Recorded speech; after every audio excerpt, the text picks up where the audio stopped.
was a state for thousands of years. And they lived in what's called a semi-nomadic way. Semi-nomadic means that they had their home and they would go with the seasons with their flocks out and come back in again.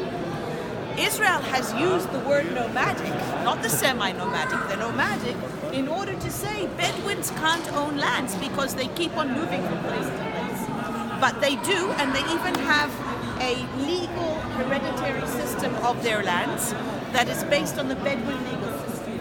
So the Bedouin legal system's been around for hundreds of years at least, probably more, and it's all oral information.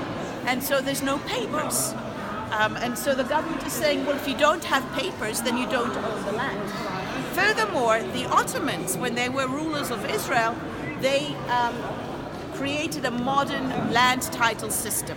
But one of the reasons why they did it is also they needed the taxes. But the Bedouins, you could not find a Bedouin that did not want to be found in the 1900s or the 1800s. And so there was no reason for them. The Bedouins had their own legal system. They did not want to pay the tax to this colonial power. And so they did not play along with this land registration system. So they don't have the paperwork that was given to people who could not stay away from it.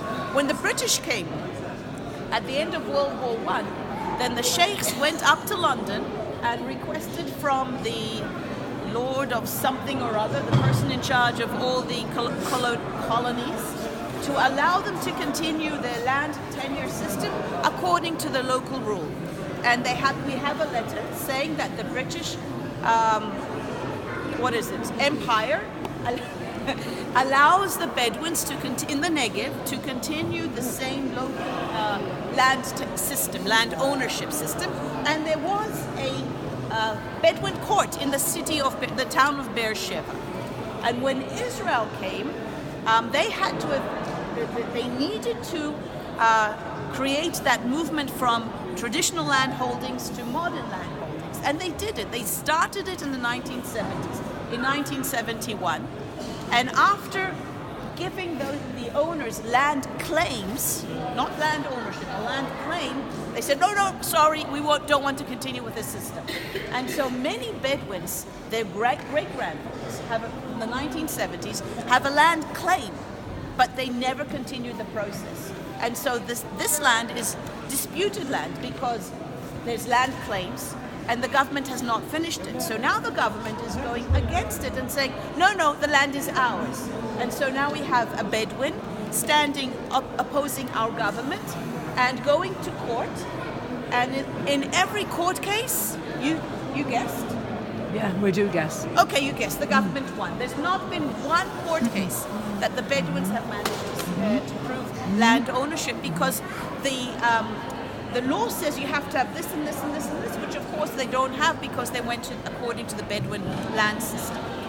So here we have the phosphates in order to move the people. The people don't want to move. They want recognition of their villages, and they want to live as their communities.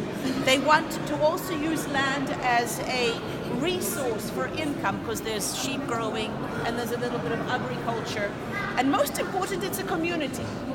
When they are urbanized, they're pushed into a city. They're forced to change their traditions that were created in vast desert into urban within a few years. It creates a lot of extreme social breakdown. The Bedouin towns and cities that Israel has managed to create are the worst towns, the poorest towns in the country. So they're refusing.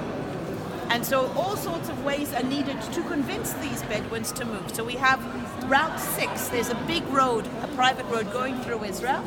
And they made sure that the route goes through Bedouin land. And now they're in the process of moving people off this route. I mean, just taking them away, promising them promises that they will not keep afterwards, all in the name of urbanization. The minister called Uri Ariel from the Jewish house, Abait Yehudi, is that how you say it? Abait Yehudi, Jewish house? A Jewish home, yeah. Jewish home, wanted the Bedouin case, so he would clean the Negev of the Bedouins and put them all into these ghetto towns.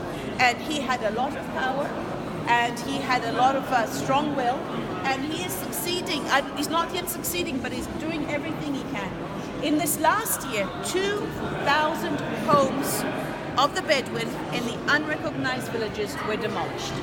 There are about 100,000 people, 120,000 people living in these villages. Every house is about 6 to 8 people. We're talking one house out of 8 this year was demolished. This is amazing. And you talked about Hebron.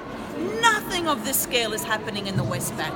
I mean, it's the scale of about 1 to 100 more in the Negev. Wow. And it's all done quietly. Did you say 2,000 homes? 2,000 homes only this last year. And that itself has been rising in recent years as well. You know, this is the biggest number we've had. I've been in this issue for the last 20 years, and I remember when we got to 100 a year, and we were flabbergasted. 2,000 homes only this year. Since what? 12 months. 1 year. Okay? It's horrific. So the